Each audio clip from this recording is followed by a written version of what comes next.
Vamos lá, longevidade, se alguém te parar num elevador e perguntar isso que você acabou de me perguntar, significa que todo mundo que está vivo, né, está vivendo mais. É viver mais, longevidade é viver mais. Tanto quem nasceu agora certamente está condenado a viver mais do que as gerações passadas. Nós estamos condenados a viver, né, um presente, né, mas tem os desafios a viver mais. E isso é longevidade. Você ouve agora o IPOcast, o podcast do IPO Brasil. O IPO é uma comunidade global de executivos e empreendedores extraordinários com mais de 30 mil membros no mundo. Aqui, toda semana você conhece uma nova história de vida e carreira dos nossos membros. Este episódio é em parceria com o Exame e patrocinado pelo Grupo Boticário, Comerc Energia e Copenhagen.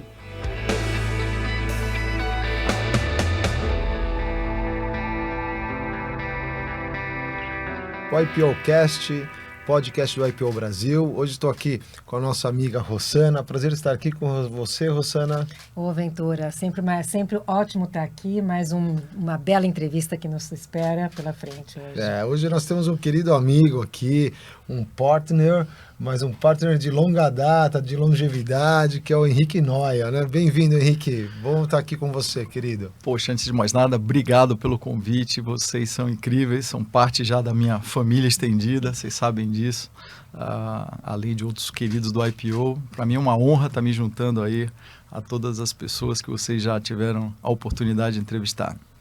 Henrique, tem um currículo aqui, dispensa te apresentar, mas eu vou ler aqui um currículo para o pessoal te conhecer, quem não te conhece ainda. Tá certo. O Henrique é formado em Economia pela Universidade Federal da Bahia, Direito, nem tudo é perfeito, pela Universidade Católica de Salvador, né? Pós-graduado em Finanças pelo IBMEC, possui MBA pelo INSEAD. Mais de 25 anos de experiência nas áreas financeiras, marketing, vendas, desenvolvimento de negócio, estratégia em empresas brasileiras e internacionais. No Brasil e no exterior, em empresas como OAS, Serveng, Ômega, Energia, Mongeral, Aegon, Icon Media Lab, que foi em Barcelona, Madrid, Lisboa, também na TechLag, Teletech, em São Paulo, Buenos Aires, Cidade do México. E nos últimos 8 anos ele ganhou muita experiência no setor da longevidade, né, como diretor executivo do Grupo MAG, onde desenvolveu a plataforma de longevidade, composta por 2 empresas para o desenvolvimento de conteúdos e para a venda, né, do grupo, lideradas por ele desde o início, né. E em 22 se tornou sócio e criou o fundo, lançou o fundo Trigger Longevidade para Private Equity, ao qual tem se dedicado até o momento. Henrique, bem-vindo ao podcast, prazer estar aqui com você, querido.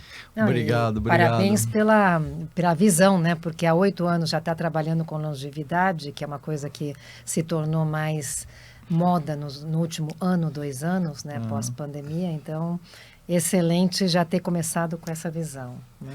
Obrigado. Na verdade, essa história da longevidade, ela me pega um pouco na minha origem, né? Eu nasci filho de pessoas mais velhas. Quando meu pai e minha mãe, acho que numa noite quente da Bahia, meu pai tinha 50 anos e minha mãe quase isso, né? E meu irmão mais novo antes de mim é 15 anos mais velho do que eu. E aí eu apareci, né? Na Bahia a gente, você sabe, não nasce estreia, nem morre sai de cena, né? Então... Pô, Henrique, tu não largou a baianice, não né? Larguei, não. É não. uma estrela, né? E aí, pô, quando eu me dei conta de ser gente, né? Sei lá, com mais por ali, 8, 10 anos, meu pai já tinha quase 60 anos, 60 anos, e minha mãe chegando lá, né? Num tempo que não é o tempo de hoje. Uma pessoa, naquela época, a expectativa de vida, né? Eu tenho 56 anos. A expectativa do brasileiro, média, era de 55, 60 anos.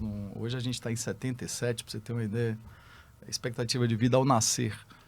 Então, eu convivi, né, com pessoas dentro de casa, uma casa harmônica, com 3 irmãos quase pais, né? 2 irmãos mais velhos e uma irmã mais velha ainda, que era a irmã mais velha, a irmã mais velha, cercado com a longevidade, né? Vendo várias fases da vida. Eu, mais novo, numa família com os irmãos quase com idade para ser meus pais, literalmente, e pais com quase avós e pouco contato tive. Eu só conheci uma avó, não é? Mais ou menos bem. E meus pais, duas personalidades complementares. Meu pai vem de uma família um pai dele, uma família de 7 irmãos, com um pai industrial. Meu avô tinha uma indústria de bebida na Bahia. Através dessa indústria ele sustentou a família inteira, 7 filhos, né? Naquela época a televisão acho que não era uma grande coisa dentro de casa. E minha mãe a mesma coisa. Minha mãe vem de uma família com 7 filhos também, coincidentemente, onde meu avô era comerciante, era um grande comerciante numa cidade do interior da Bahia, só que meu avô morreu cedo, morreu na beira do balcão da loja dele, com 50 e poucos anos. E minha avó, imagina, naquela época, com 7 filhos, um morreu, que era o mais velho. Na época não tinha penicilina, minha mãe contava, ele morreu de uma espinha no nariz, que deu sepsemia, e ele veio a falecer. Minha avó, do lado materno, se viu com 6 filhos, 5 meninas e um menino, que era o caçula. E meu pai vinha lá com a família dele, não se conheciam, né? Mas minha mãe ficou uma pessoa criada pela minha avó muito pragmática, muito, acho que influenciada pela situação. Ela era a segunda irmã mais velha e tinha que cuidar de toda a casa, toda a família. E meu avô veio de uma família que não teve esse problema, né? Pessoas mais resolvidas financeiramente, com mais perspectivas do que a sobrevivência ali daquela situação. E dentro de casa, né? A história passa, os dois se conhecem, se casam, e eu, quando me dei por conta, eu vivi essa longevidade. Minha mãe sempre muito pragmática, meu pai mais uma visão mais acadêmica, mais by the book da vida, e era engraçado porque eles se juntavam para dar conselhos, né, para aquele filho que era meio filho, meio neto, e eu tirava daquilo uma visão aí de vida que a gente não sabe os caminhos, e quando me foi oferecida essa história da longevidade, apareceu para mim, foi como ligar, né, se religar com o tema. Para mim não foi um tema estranho. Essa passagem da vida, as conversas que eu tinha com minha mãe, o jeito que eu conversava com meu pai sempre cercado com muitos livros dentro de casa, e a gente tinha muito tempo para discutir sobre o que se lia. Meu pai tinha essa questão da leitura muito forte dentro de casa, e minha mãe com muito pragmatismo dos assuntos, né? Olha, está acontecendo isso, a gente tem que resolver assim, tem que resolver assado. Então era sempre duas visões muito complementares. E mais para frente, quando a gente vai envelhecendo e olha para trás e vai se expondo, a gente começa a olhar como isso impacta a gente, como a gente olha os problemas, como a gente enfrenta as coisas da vida. E a longevidade veio um pouco aí, né, Ventura? Partiu daí. Então, eu acho que tem 2 aspectos na longevidade que seria interessante a gente explorar, né? Primeiro, o que é longevidade? Então, como é que a gente entende isso, como é que se compõe isso e como é que se vê isso em termos de visão individual, nós como pessoas de 50 anos para frente. E eu acho que o segundo aspecto é a questão, o que é a indústria de longevidade, né? Então, você olhando o negócio longevidade, o que se vê como business. Então, acho que esses 2 aspectos, do ponto de vista nosso, Ventura, eu, você, que estamos todos na faixa dos 50, o que a gente tem que fazer para chegar aos 100, né? E aonde a gente tem que investir? Vamos pôr dessa maneira, assim, né? Vamos lá, longevidade, se alguém te parar num elevador e perguntar isso que você acabou de me perguntar, significa que todo mundo que está vivo, né, está vivendo mais. Viver mais. Longevidade é viver mais. Tanto quem nasceu agora certamente está condenado a viver mais do que as gerações passadas. Nós estamos condenados a viver, né, um presente, né, mas tem os desafios a viver mais. E isso é longevidade, né? A gente pode explorar essa questão da longevidade em 3 grandes campos, antes de chegar na economia da longevidade, né? Entender um pouco isso melhor. Então é viver mais, bacana.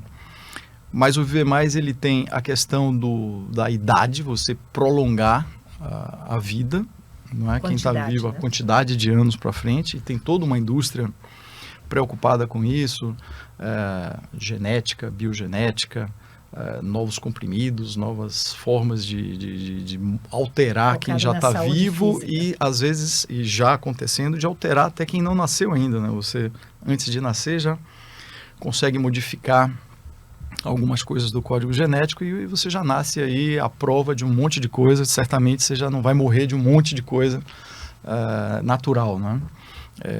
Do jeito que a gente conhece com esse desenvolvimento. Portanto, esse é um caminho da longevidade. O outro caminho é viver mais. Por si só não adianta nada, você tem que viver com saúde. Né? Então você tem em inglês, a gente chama o primeiro de lifespan, o segundo de health span. Né? E essa segunda linha, ela está ligada em toda a indústria, digamos assim, ou tudo que a gente se preocupa para prolongar nossos anos funcionais, tanto físico quanto cognitivo. Né? Então você mudou os hábitos. Meus pais, que eu comentei ainda há pouco, eles não fizeram esporte, não tinha essa cultura eu nunca vi meu pai jogar uma bola na vida. Minha mãe muito menos, dar uma corridinha, não era no DNA daquela geração.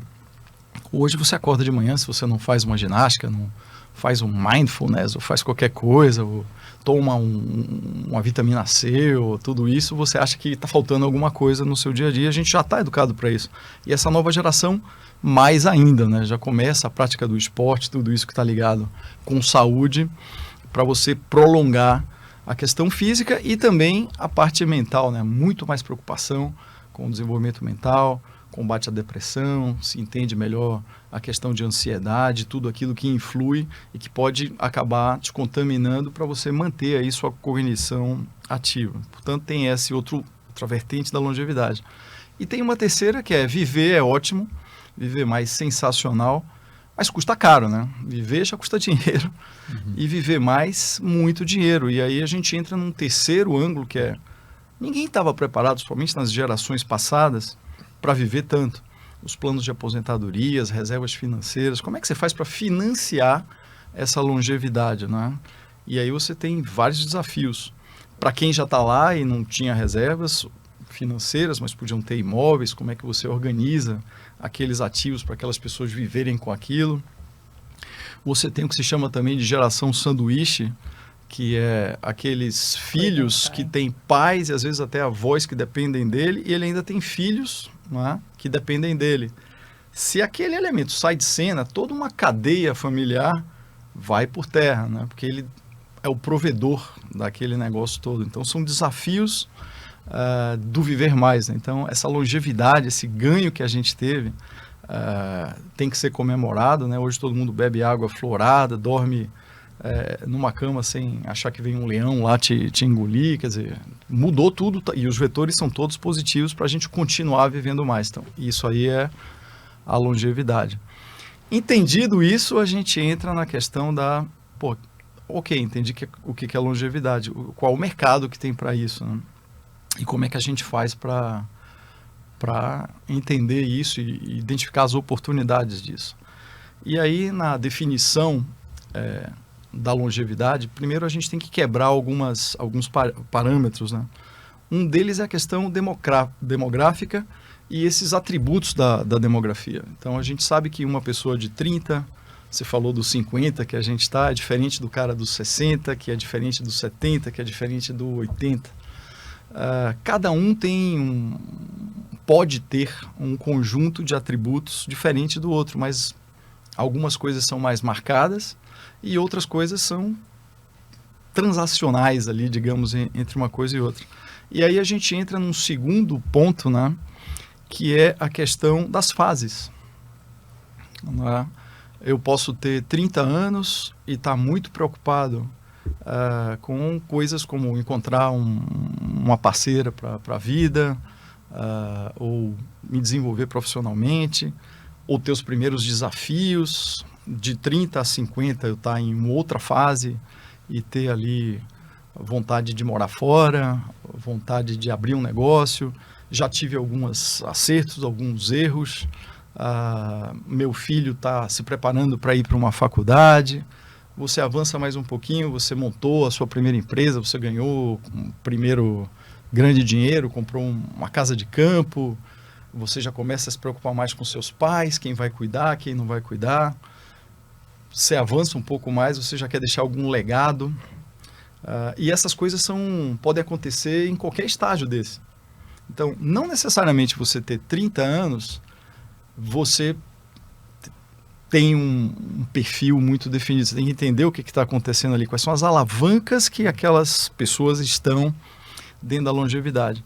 E aí a gente vai para um terceiro ponto, que é os domínios, né? Que a gente entende.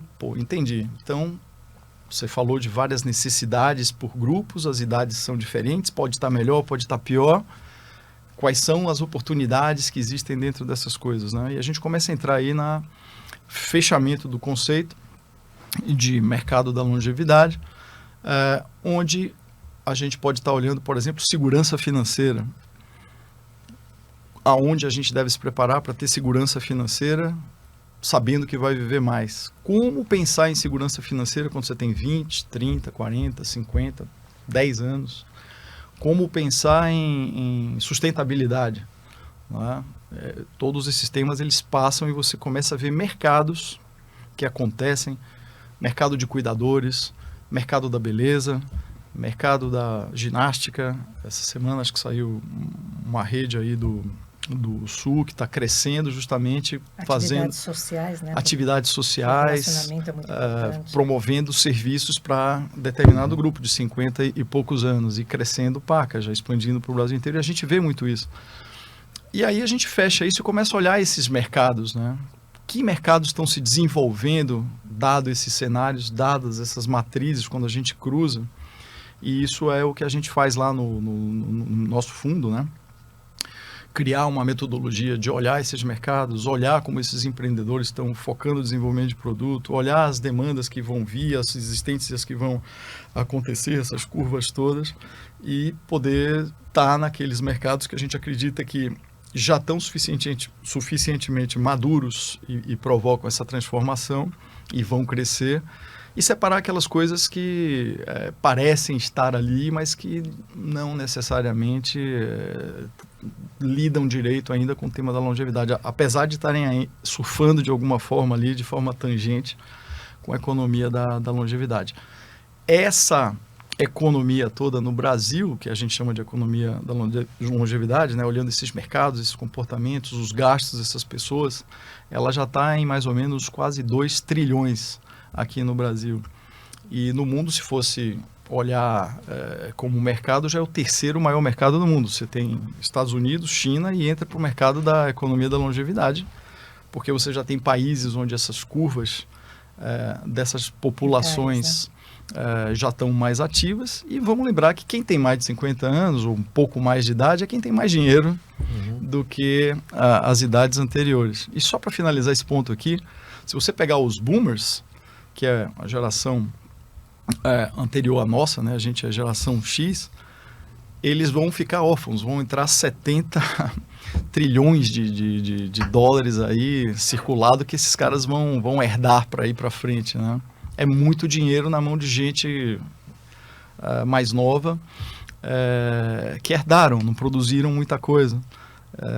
E essas pessoas vão consumir, vão precisar manter, porque já estão com essa mentalidade. Então é uma economia muito rica, muito poderosa, e a gente começa a ver mídia, começa a ver mais informação, as revistas dando mais espaço para o tema da longevidade. Então é um momento muito interessante para olhar isso, sobretudo aqui no Brasil, que é o país onde a gente tem essa curva de crescimento da população 50 a mais rápida do mundo, né? Hoje já é 25% da população brasileira, a gente vai chegar a mais ou menos quase metade disso até 2100, sendo que 2100 a gente pensa que está longe, mas se a gente for aqui até 2034, quebra o Pacto Internacional e a gente chega a quase 75 milhões de brasileiros, né? Um terço da população. Se você for cruzar a rua no Brasil, ou é você ou é alguém que tem 50 anos na maioria da cidade, ou é você ou é um dos outros dois que estão atravessando a rua com você. Isso é assustador. 2034 quebra o Pacto Intergeracional. Você vai ter mais gente com mais de 60 anos do que gente com 14 anos para baixo, né? Então, Isso também pela queda do no mercado de trabalho. Isso também pela queda do número de porque nascimentos. essa é uma pergunta boa. A gente tem o fenômeno do envelhecimento, né? O que é envelhecer uma população? É você ter mais gente vivendo mais e pouco filho. A taxa de fertilidade do brasileiro hoje é 1,7. Era 1,9, eu lembro. Então, caiu, já caiu até mais com a pandemia e voltou a subir um pouquinho, é 1,7 por ali. E só é 1,7 por causa do Norte e Nordeste, que tem um pouco mais de 2. E aí o negócio vai para 1,7. Se você corta o Brasil no meio, pega do Brasil para baixo, vai para Brasília, se eu não me engano, a gente está com 1,5, é uma Itália.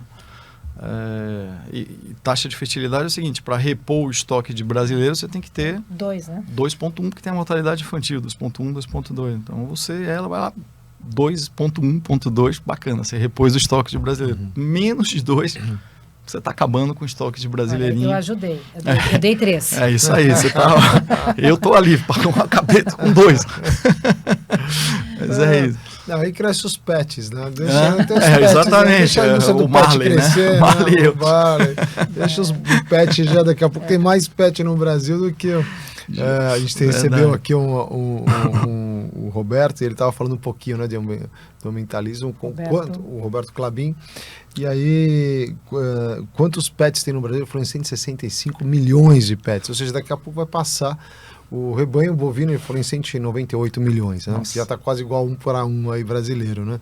Mas são números grandes. Mas é engraçado, Rossana, porque assim, quando a gente fala de longevidade, a gente...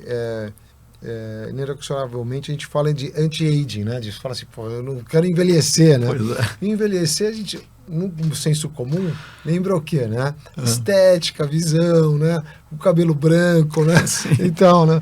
Então, agora você deu um cenário muito maior do que é a indústria, né? De health, de insurance, do care, né? Do lazer, do esporte, da alimentação, né? E quando você fala quase 2 trilhões, eu fiquei pensando assim, pô, que você conecta, né, que é um mercado extremamente consumidor, e o que você falou, com o wealth maior, né, que tem maior poder de compra, talvez, né, não necessariamente, mas se entende, né, isso, né.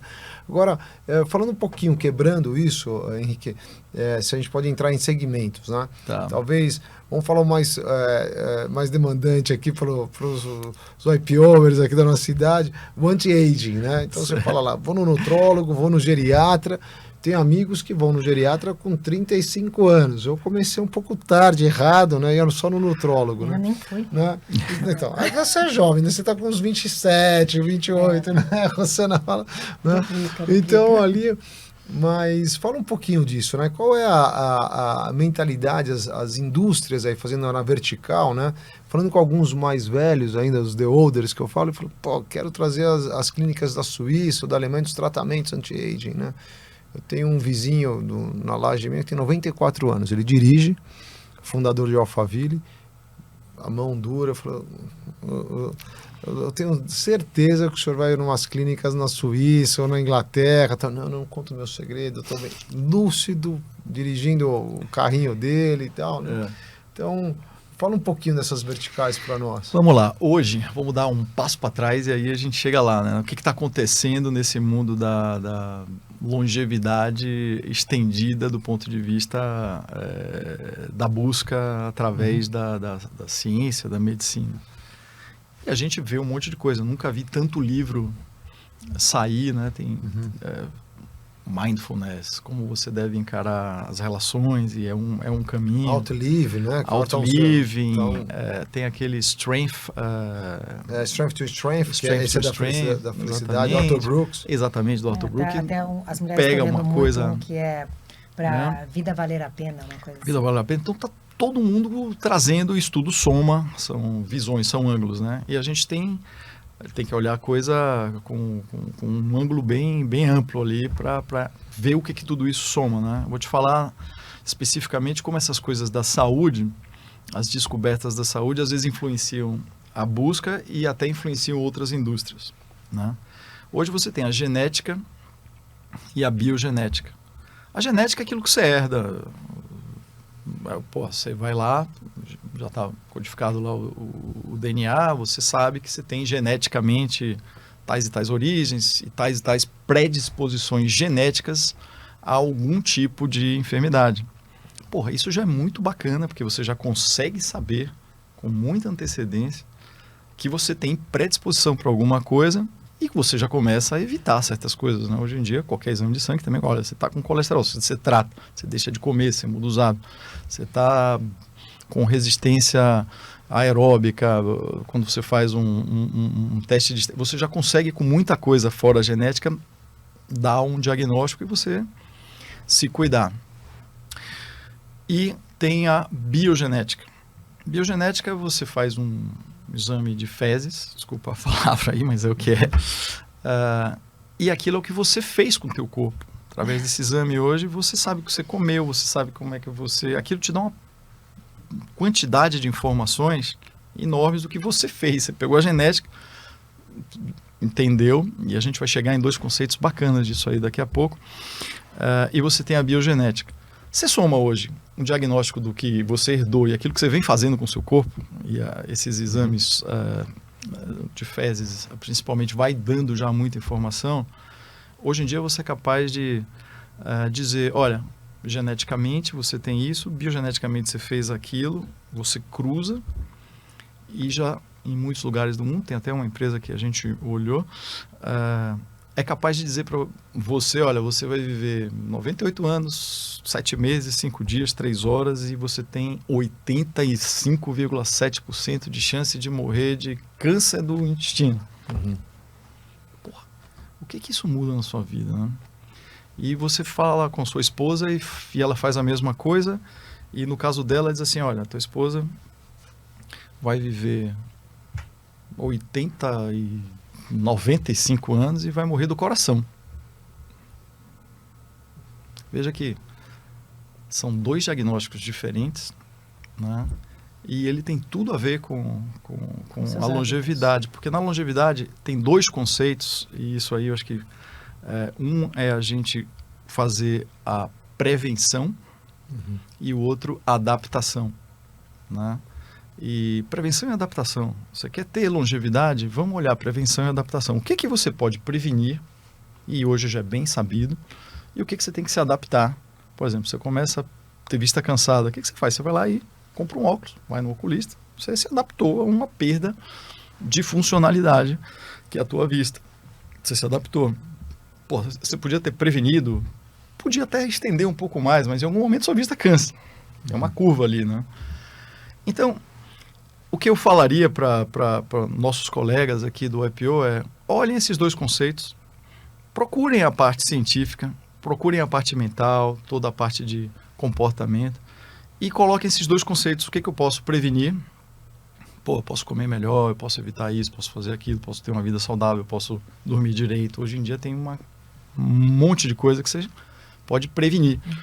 E você aumenta a sua funcionalidade, seu tempo funcional, porque o que a gente quer na longevidade hoje não é estender assim a 130 anos, isso é uma coisa ainda aspiracional, tem muita coisa acontecendo, mas talvez não é o que a gente vai viver, né? A gente vai viver ali 90 na média, já é muita coisa, né? Saindo de 77, ao nascer e a 90, se você chegar a 11 meses, né? Funcional, é uma maravilha, né? Você ir até o último momento de suspiro totalmente funcional é incrível. Então, o que você quer é continuar funcional. E esses 2 conceitos, usando a coisa toda, para a saúde, eu acho que a medicina ela vem usando isso, você vai ao médico hoje, não é porque você está doente, é porque você quer ver se você está precisando de alguma coisa para você prevenir. Então, mudou muito o jeito por que você vai ao médico. E aí ter um geriatra, desde o início, eu vou no meu desde os 30 anos e ele me acompanha esse tempo todo. É legal porque o cara vai te acompanhando, ele é clínico geral e geriatria é uma profissão muito dinâmica com tudo isso que está acontecendo, e você vai ganhando mais tempo funcional porque você está prevenindo alguma coisa e se adaptando a algumas coisas que você tem, genéticas, e que você descobriu biogenética, para evitar que aquilo chegue em algum momento crítico. Né? Isso é bacana. Essa questão da biogenética, eu lembro num University, acho que em 2019, que teve em São Francisco e tinha um indiano falando sobre isso, um médico. Teve um painel de saúde, né? E tem um cara que é um showman falando de tecnologia. Ele é bem famoso, tecnologia e a medicina, né? Ele faz... E aí teve um painel com a biotecnologia e muito interessante, né? Onde você consegue prever exatamente... A biogenética, né? Biogenética, né? Olhando o que você fez com o seu corpo, Sim. o que é o resultado e como você deve mudar a sua alimentação. Eles usam um pouco o conceito de Ayurveda também, como um bom indiano, né? Né? E alterando bastante. Né? Mas muda muito, inclusive, o conceito de business, como você estava comentando. Muda. Eu também converso muito com a Raya Drogasil, que a gente estava comentando no começo, e eles passaram por um processo de mudança de missão e visão estratégica. Então, eles se denominavam como uma empresa de varejo para tratar doenças, né? Então, a farmácia era uma rede de um lugar onde você vai para tratar doenças, e eles se reposicionaram como uma rede para tratar a saúde. Né? Então muda bastante o que você vende, como você monta o seu portfólio de produtos e serviços. E olha só que isso que você falou é interessante, né? Uma coisa mudando uma outra linha de negócio. Tudo bem que tem relação e, por exemplo, quando você une a biogenética e a genética, ok, para você como indivíduo, ponto de vista de saúde, é legal. Agora imagine um casal com uma lente de longevidade, eles fazem esses exames, ele já tem uma grande probabilidade do que ele tem que olhar e mais ou menos o que ele vai sofrer, né, em algum momento, o que ele vai ter de enfermidade, e ela também. E como é que você programa a renda, o dinheiro que esse casal tem que ter, dado que ele vai ter uma doença muito mais cara de tratar do que a dela, né? Ela... Naquele exemplo que eu dei, iria morrer do coração e ele de um câncer, que é um negócio diferente, né? Ela talvez morra mais cedo e ele vai ter uma vida, uma coisa mais arrastada. Podia ser até mudar o exemplo, vamos dizer que ele vai ter um Alzheimer, que é aquele negócio que não mata, mas debilita. Como é que você compõe suas reservas sabendo que cada um é diferente? O planejamento financeiro desse casal, ele não é mais o mesmo. Você vai olhar os filhos, você vai olhar para ela, você vai olhar para ele, você vai olhar toda aquela relação com outra lente. Você veja que o impacto da longevidade e os produtos que vêm saindo do ponto de vista financeiro, usando essa coisa toda, são muito mais complexos.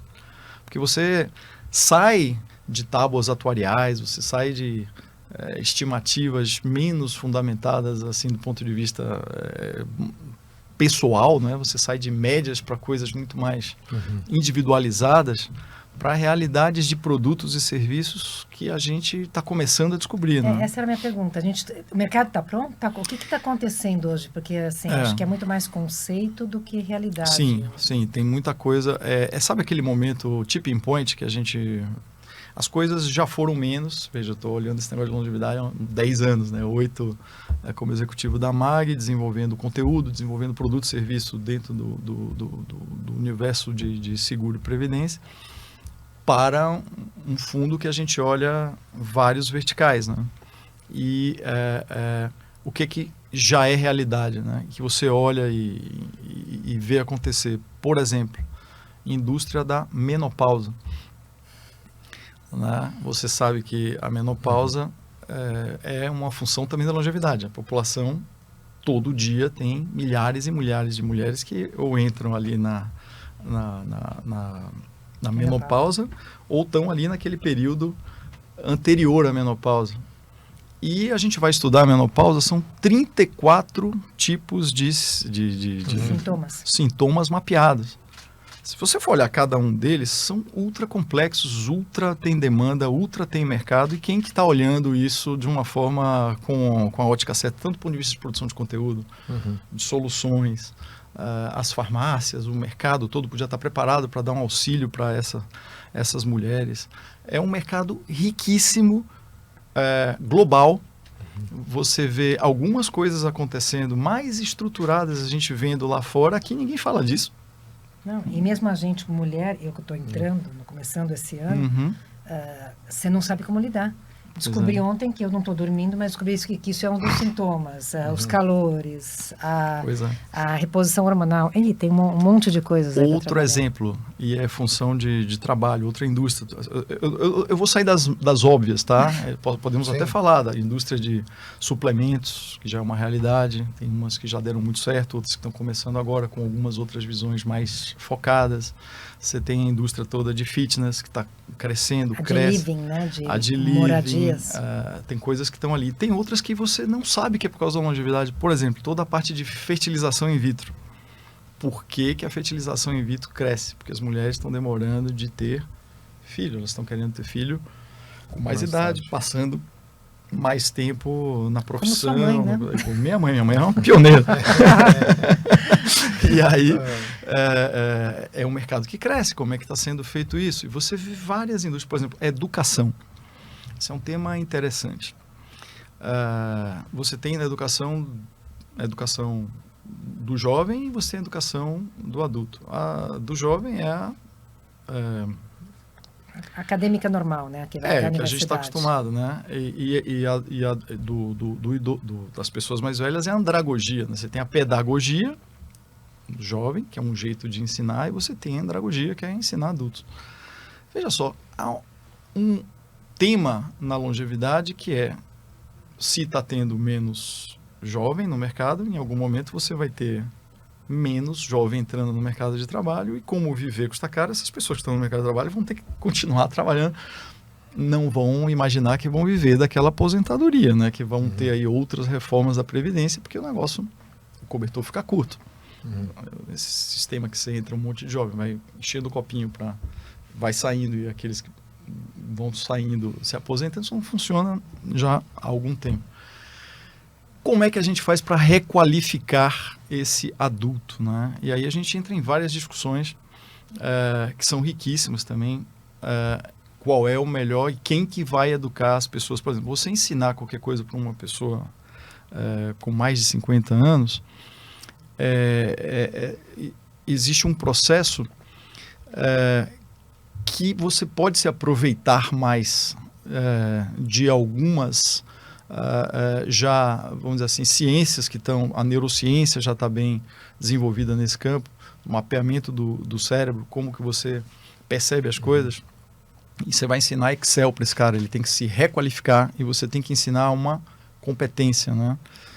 E você tem o processo de educação, que é uma coisa mais longa. Então, aprender algum skill, alguma coisa, é uma maneira de você se atualizar no mercado, é o que a gente precisa. O outro, quando a gente fala de educação, é um processo sistêmico, que é um negócio de longo prazo. E se a educação é a saída, e a gente pensa em longevidade, e vamos ter que estar reeducando essas pessoas ao longo da vida, não é aquela coisa clássica de ele entra na escola, não sei o que lá, chega em algum momento, ele sai e é por conta dele. Mas será que a gente não teria que reciclar esses caras? Quem vai reciclar esses caras? É ele? É a empresa? É o governo? Né? Eu participei há uns anos atrás do fórum da OECD, dos países envolvidos lá na França. Eu já fui 3 vezes nesse fórum. A primeira vez que eu fui, já tem uns 6 anos, 7 anos, acho que era a primeira vez, se eu não me engano, que a longevidade entrou. Antigamente era muita coisa de sustentabilidade, de clima, e entrou o tema da longevidade. E entrou como um vertical da OECD, né? Porque os países europeus, aquela coisa... Hoje os asiáticos também estão com esse problema. A gente vê Singapura, Vietnã, a China invertendo a pirâmide também. Rápido. O Brasil, que está aí, ninguém fala disso, mas já é uma realidade. E lá estava se discutindo quem é que vai reeducar. A gente precisa de trabalhador. E aí veio um case que era do parlamento escandinavo. E, se eu não me engano, foi a Finlândia que trouxe o caso. E ela disse, olha... aqui foi o seguinte, deram um exemplo do sindicato dos metalúrgicos de lá, né? Disseram, olha, a gente assume, o sindicato está aí cobrando de todo mundo, vamos dar esse serviço, o cara se aposenta, ele vem para cá, a gente requalifica ele. E, moral da história, eles fizeram esse programa, entenderam as competências que precisam ser ensinadas, a forma de ensinar, a taxa de desemprego daquelas pessoas ficou em 2%. Todo mundo se requalificou. E foi um case. Porque aqui a gente não aprende essas coisas, não é? Então, há também o convívio intergeracional, as trocas. No cérebro, né, na questão do ensino, você tem, assim, aqui como exemplo, você tem um lado que é o cérebro ansioso e você tem o cérebro curioso, né?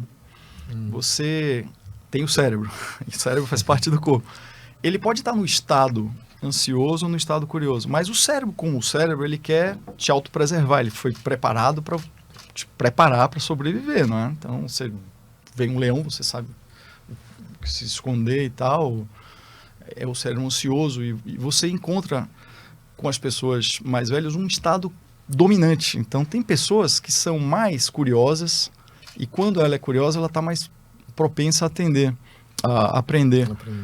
Como você estimular o cérebro curioso para as pessoas?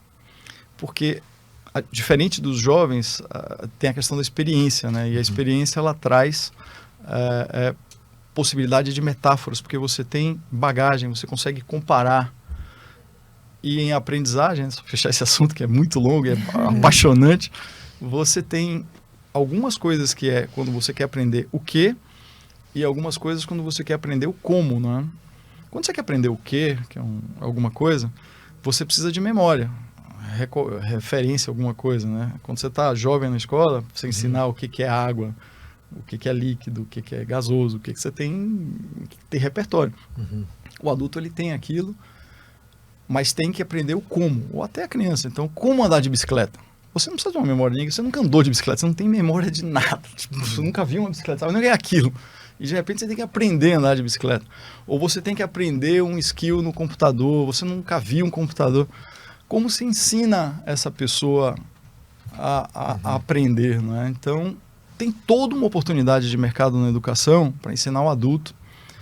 Espaço nas universidades, espaço em todos os campos para requalificar essas mãos de obra com as empresas, para você manter essas pessoas ativas, trabalhando. Quando você pensa em trabalho, ele é uma coisa que tem um significado da renda, tem um significado social, que você falou, né? Você se sente parte da sociedade, você está produzindo e você gira a economia. A pessoa ganha aquele dinheiro, compra alguma coisa, faz alguma reserva, a economia cresce. Então, e ele fica menos doente, né? Quem trabalha não tem tempo para ficar doente, que se falava lá na minha terra. Então, é outra coisa também, outro mercado que a gente olha quem está fazendo alguma coisa em cognição. A gente está com alguns cases para investir nessa linha, olhando esse segmento que já busca e quando encontra, sai feliz com o resultado, né? Então, é muita coisa dentro da economia da longevidade, muito fora do convencional.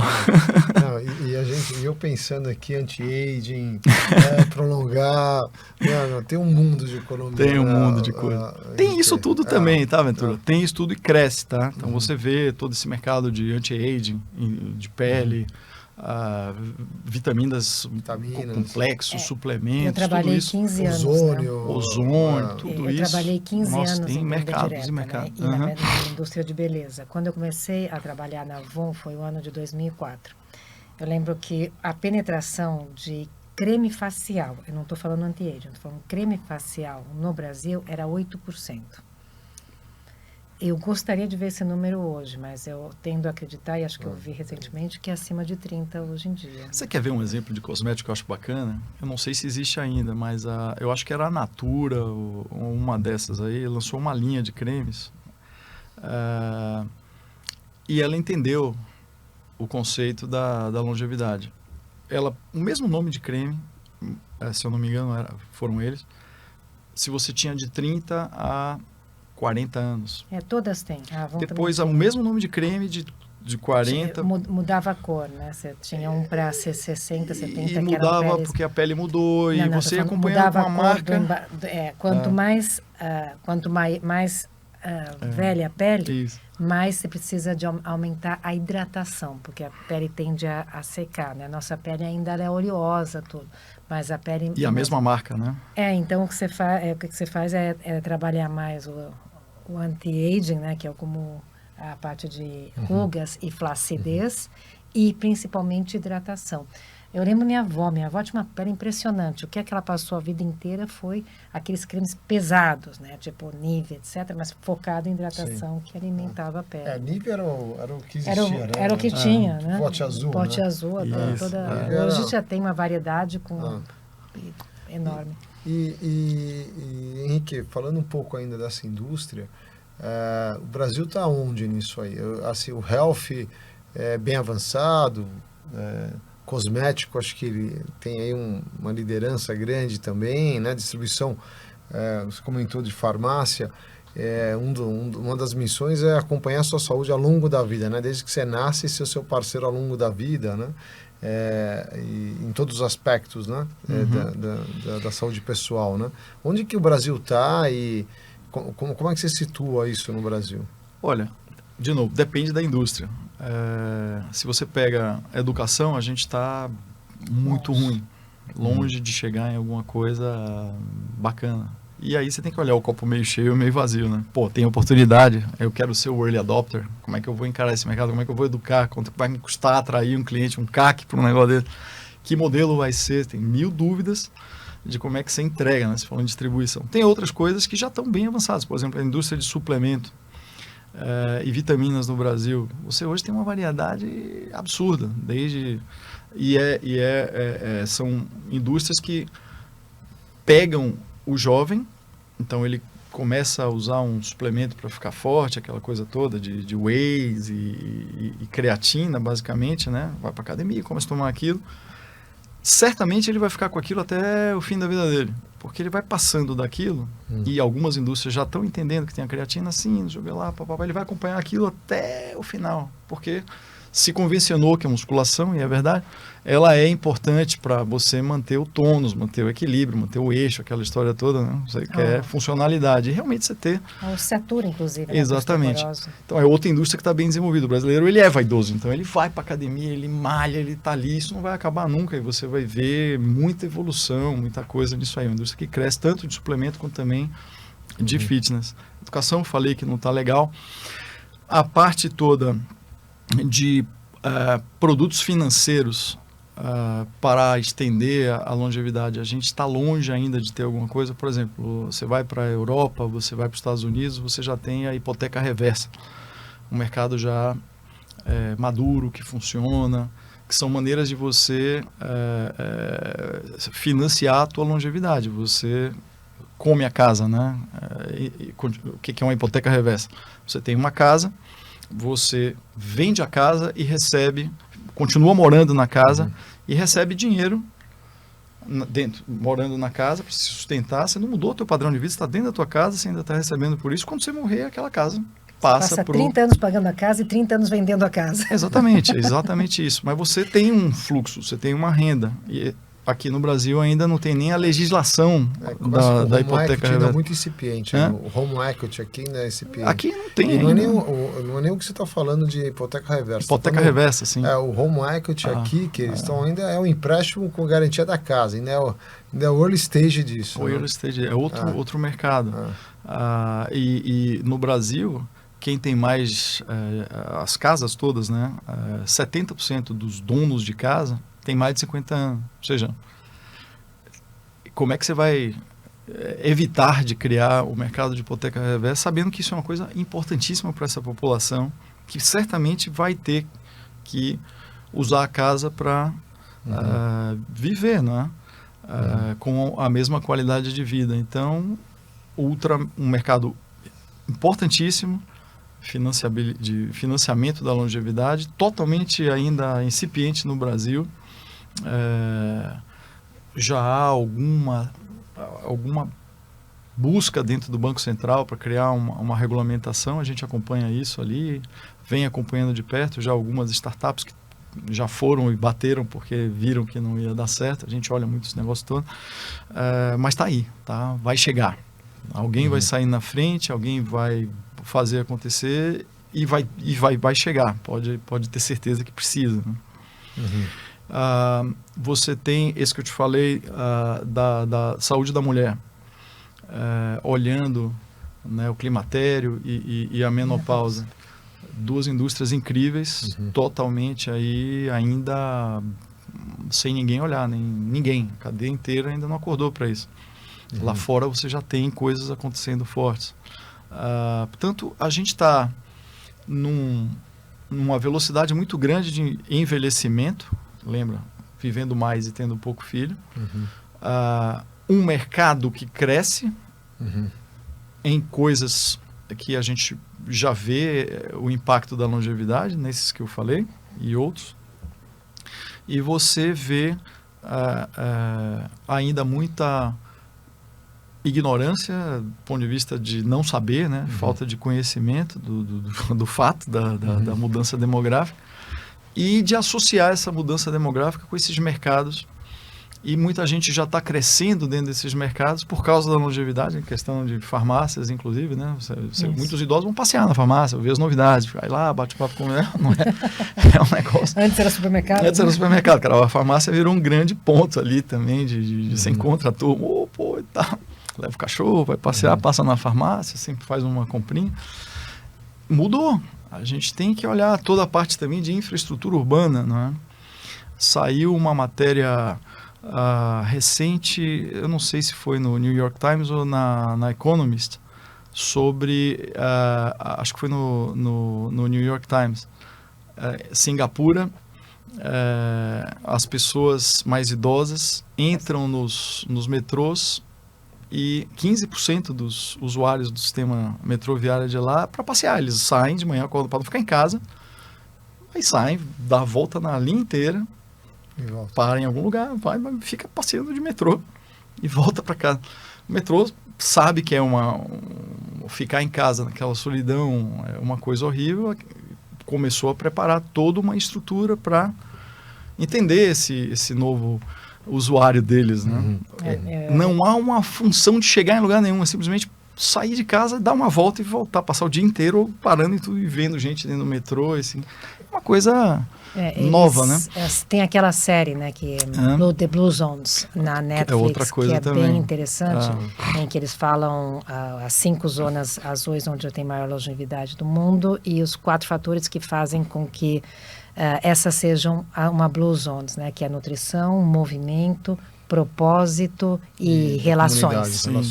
Comunidade e relações.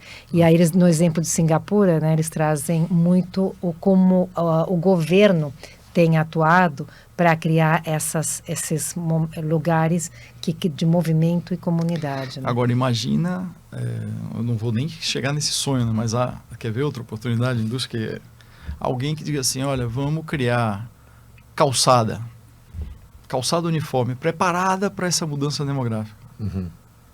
Não, eu caí semana passada com a calçada. Não, aqui em São Paulo é um desafio, né? E tem outra indústria, né, que para mim tem sido desafiante com pais de 80 anos, que é a indústria de turismo. Pô, isso então? Estão com energia, estão com lucidez, estão com dinheiro, querem viajar. Tem tempo. Tem tempo e eu não consigo, estar há 3 meses tentando identificar para onde levá-los, que tenha infraestrutura, que não precise caminhar muito e tenha a rede hospitalar por perto. Você quer ver, pegando um exemplo, avião, né? Avião longa duração. Quantas vezes recentes você está lá sentado na tua cadeira e a aeromoça ou alguém lá da cabine, a chefe de bordo, fala, tem algum médico aí no avião? Vocês já repararam que isso tem aumentado, paca? Sim. De você ouvir dentro do avião? Sim. Acho que vai chegar uma hora que a gente vai olhar esses voos todos como um plus. Esse voo tem um médico. Esse voo tem não sei o que lá. Ou a aeromoça, porque se a gente aumenta, exatamente, se a gente aumenta, né, o voo dessa veja, a gente está falando de longevidade e olhando o idoso, que faz parte da longevidade. Esse idoso está vivendo mais, tem mais dinheiro e é funcional. Ele faz parte da longevidade. É um mercado? É. Que serviços, né? Voos preparados para ter todo esse suporte, não tem. Nenhuma companhia ainda acordou, o que a gente pode preparar aqui para receber essa turma mais velha? Rossana, eu estava aqui pensando um pouco nos Youngers, né? E a gente está aqui com o livro de inovação, a gente fala muito de criar, né? Bom, o Rick, o que ele já deu de dica aqui para os empreendedores jovens, né? E de novos mercados. Já estou marcando com o geriatra, já. Não, e de novos business aí para os jovens empreenderem, né? Porque o que você abriu de oportunidades, eu estou olhando isso muito com um copo cheio, tem um mundo aí de indústria para ser explorado, para ser feito, para ser criar impacto, né? E melhorar aí a vida e o atendimento dessas necessidades que vêm, né? Eu lembro também do um AI, né? Eu falo que logo, logo, seu best friend vai ser o AI, né? Já tem os filmes que saíram um tempo atrás, que a gente achou meio maluco, 5 anos atrás ele se apaixonava, né? Pelo sistema. E hoje acho que o melhor amigo seu daquela turma vai ser o pet, vai ser um AI. Né? E o maior Alexa, desafio, né, do pet vai ser o AI, né? Da indústria de pet, né? Mas muito legal. Aqui tem muita criatividade aí para ser disruptada e feita, né? Muito bom, muito bom. Eu dou mentoria para alguns jovens empreendedores e acompanho de perto aí como é que eles estão indo. E eles olham, de fato, tem uns que já estão olhando para isso, trazendo um monte de coisa bacana. É mesmo um desafio do século, né? Desse século, como é que a gente vai enfrentar essa mudança demográfica mundial. Os mercados, qualquer um que eu te falei aí, tem 1000 oportunidades de escalabilidade, de retorno, e também de transformar o mundo. Isso que você falou que eu acho que é mais importante, né? A gente olhar que quer viver mais, todo mundo quer viver mais, a gente quer viver com mais qualidade de vida, quer viver com mais atenção para as pessoas, quer fazer elas prosperarem por mais tempo. Eu acho que esse é um desafio, tá entre lá as 17 missões das Nações Unidas, né? da ONU, olhar essa questão também. Então, eu acho que tudo está colaborando para qualquer pessoa que queira empreender, revisitar os seus modelos de negócio, para olhar esse segmento com outros olhos e ver essas dores, né? Um copo cheio, como você falou aí. Voltando ao tema de liderança, né? A gente não tocou um tema que também tem sido uma dor no ambiente empresarial, que é a questão da multigeração, né? Então, no ambiente de trabalho, em geral, conviviam 2 gerações. Sim. Hoje estão convivendo 4. Sim, né?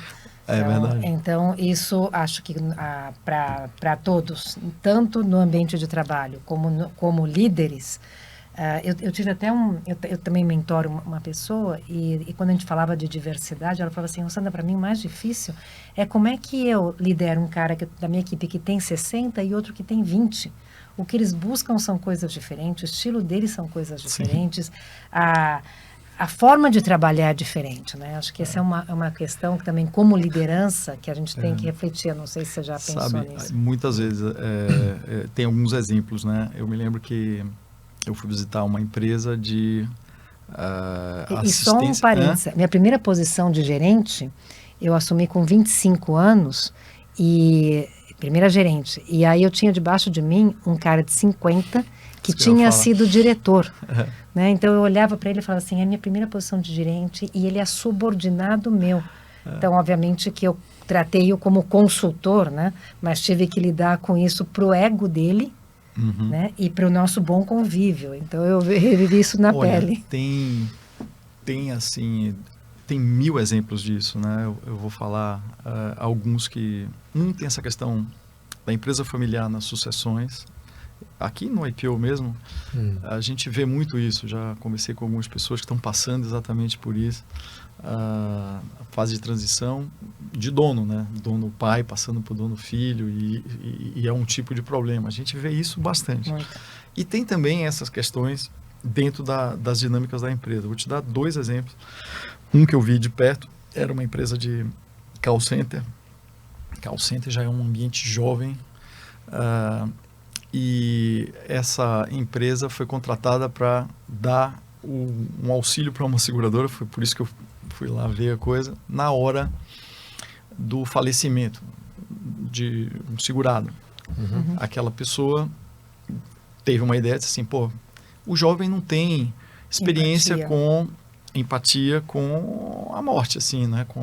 Dá tá um pouco distante dele, né? É distante dele, então ele vai falar aquela coisa, mas tá falando com, sei lá, uma coisa muito fria.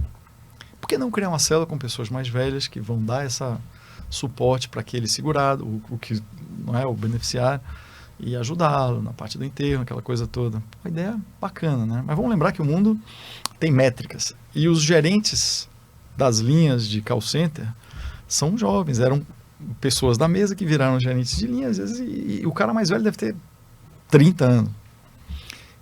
E aquela célula, o cara mais novo tinha 50 anos.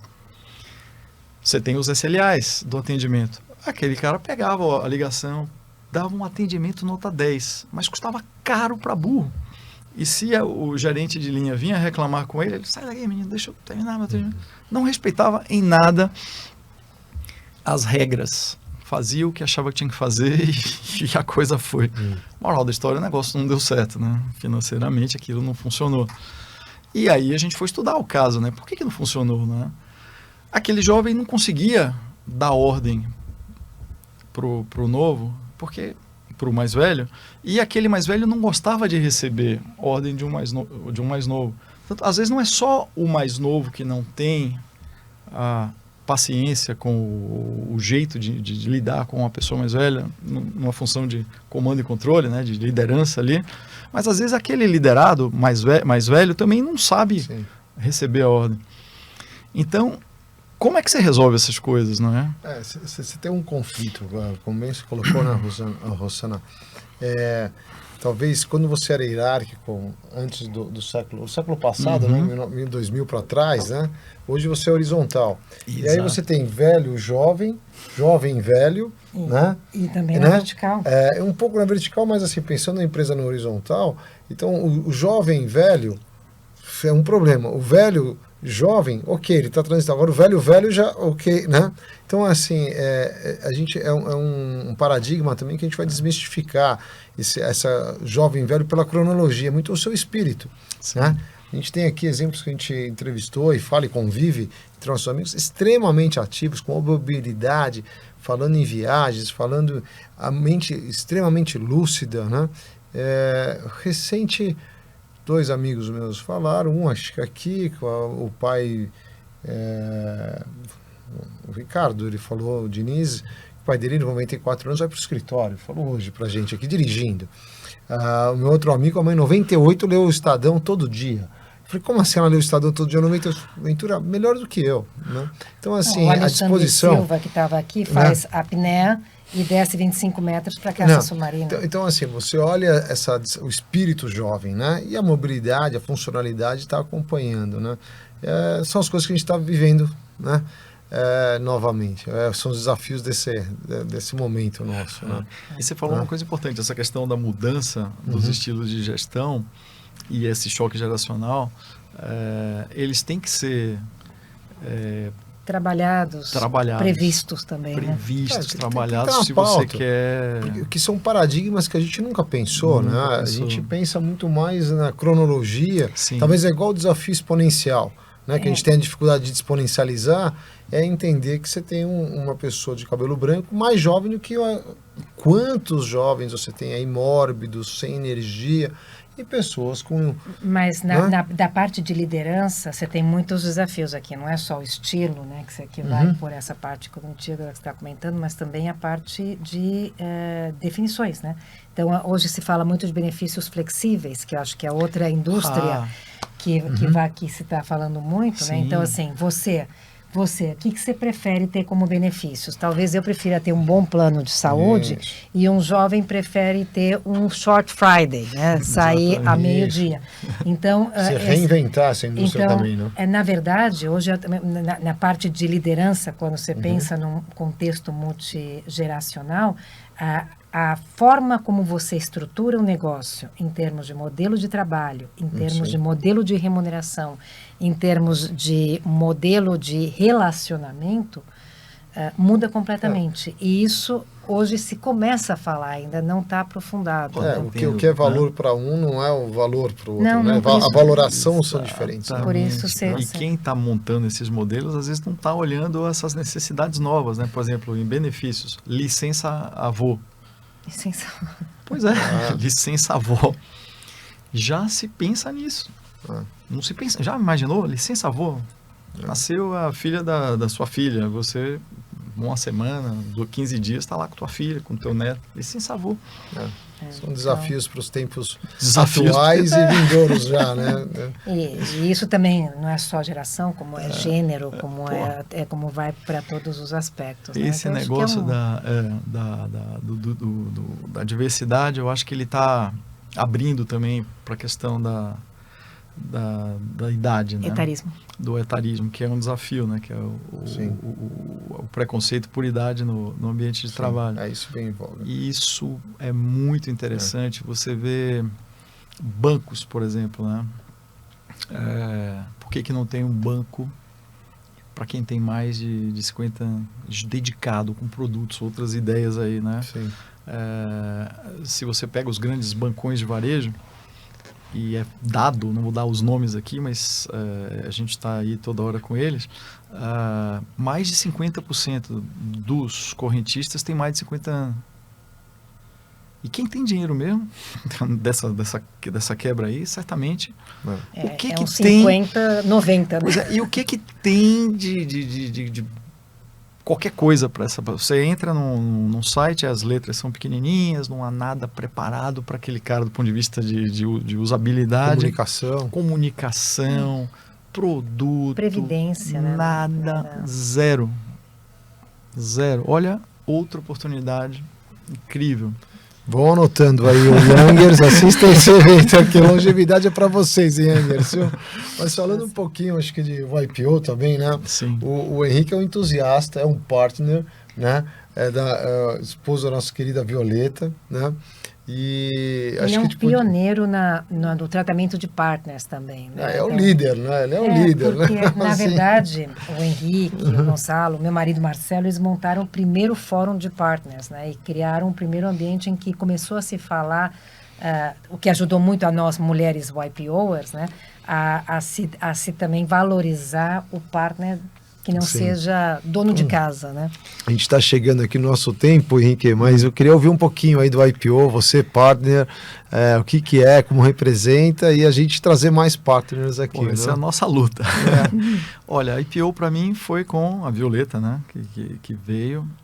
Aliás, Violeta, minha parceira de vida, minha cara metade, o melhor de mim é ela. A gente se conhece desde mais de 30 anos, 36 anos, né? Mais até 37 anos. E foi praticamente minha primeira namorada, e eu conheci ela na casa da minha sobrinha, para você ver como a diferença geracional. E lá estava a dona Violeta com um belo laço vermelho no cabelo, e foi amor à primeira vista. E a gente está junto desde então, e tudo, um empurrando o outro empurrando todas as batalhas da vida, 2 filhos, e sempre com muito amor, muita dedicação, até que um belo dia chegou o IPO na nossa vida, e eu vi o entusiasmo dela em 2015, 16 por ali, não me lembro direito, e eu até ali comecei a conhecer as pessoas do IPO, mas não era... Eu estava ali, né? Passou acho que um ano, eu conheci o Richard ele falou, pô, por que vocês não montam um fórum de maridos, né? Falei, porra, gostei, legal. Não, você vai organizar o fórum. Falei, porra, mas eu não, tem um treinamento, tem assim, tem assado. Eu peguei e fui lá, fiz o treinamento, e foi um choque, porque teve o treinamento, vieram algumas pessoas, membros, né, IPOers mesmo, participaram, e a gente fez aquele fórum. Eu falei, caramba, eu adorei esse negócio, como isso vai me fazer bem. E eu dei sorte de encontrar algumas pessoas que estavam ali, a gente fez esse primeiro fórum, foi acertando, o fórum está até hoje aí, entraram alguns, saíram outros. O Marcelo é um marido, querido, está lá também. E a gente sente vontade de ir, não é? Quando a gente sente vontade de estar com aquelas pessoas e naquele ambiente se abrir, eu falei, pô, se isso é bom, imagina o resto do IPO, deve ser maravilha, como é que eu posso ajudar? E o IPO é um lugar que se você quer fazer, você pode fazer, você vai fazer, depende de você. Se abre a oportunidade, de fato, não há, a resistência é baixa. Se você quer fazer, vamos lá fazer. Eu sou um cara que gosta de fazer. Uhum. E quando eu gosto de fazer, eu me empolgo, eu sou um cara empolgado por natureza. Eu gostei do que estava fazendo e queria fazer mais e trazer mais gente. A gente já está com 2 fóruns de maridos aqui, hoje em dia é partner, né? Mas era marido, indo para o 3º. E temos os fóruns nacionais de partners. Agora eu, inclusive, já tenho mais um. Hoje eu recebi já mais uma chamada, que já tem mais gente querendo participar e tal. E aí vieram eventos, vieram treinamentos, a gente vai conhecendo, vai se inteirando. Eu acho que se tiver algum partner ou alguma IPOer, esposa que estiver me ouvindo aí agora, incentivem seus companheiros a se juntarem, porque vai melhorar. Vocês vão ver que vocês vão discutir coisas da família com outras perspectivas que são muito ricas. Vocês vão conhecer experiências que te enriquecem. É um ambiente receptivo. Os IPOs, eu tenho 2 aqui que eu adoro. Então, você tem a possibilidade de fazer amigos para a vida mesmo. E da vida, né, na longevidade, uma das coisas que a gente leva é isso mesmo, né? Quem vai estar ali na hora se despedindo, te abraçando com suas conquistas, são seus amigos, né? Fantástico. Bom, chegamos ao fim, Henrique. Muito obrigada por ter aceitado esse convite, por ter nos ensinado tanto, né, nessa questão de longevidade. A gente vai ter que continuar sendo eternos aprendizes, né, lifelong learners. Sempre. Então, ter você como mestre nesse momento para nos ajudar na nossa segunda metade da vida foi fantástico. E geralmente aqui, o Duane que faz a curadoria aqui dos livros, a gente separou um aqui, inovação para você. Então, cultura de como implementar inovação na empresa, prosperar. Eu acho que você vai gostar. Espero que você não tenha lido ainda. Não, esse não. Vou te entregar ele aqui, um presente nosso para você guardar. Muito obrigado. Daqui a pouco a gente faz uma dedicatória para você. Obrigado. Mas olha, prazer, Henrique, estar aqui com você. A casa está aberta. Faz o 2.0, já do próxima etapa aí dos novos desafios, você vem aqui contar pra gente, tá? Obrigada, Henrique. Obrigado a vocês, obrigado a todo mundo que está ouvindo a gente aí. Vamos viver mais com qualidade de vida e curtindo cada dia. Importante é isso. Não deixe de escutar os outros episódios do YPOcast, disponível em todas as plataformas de streaming.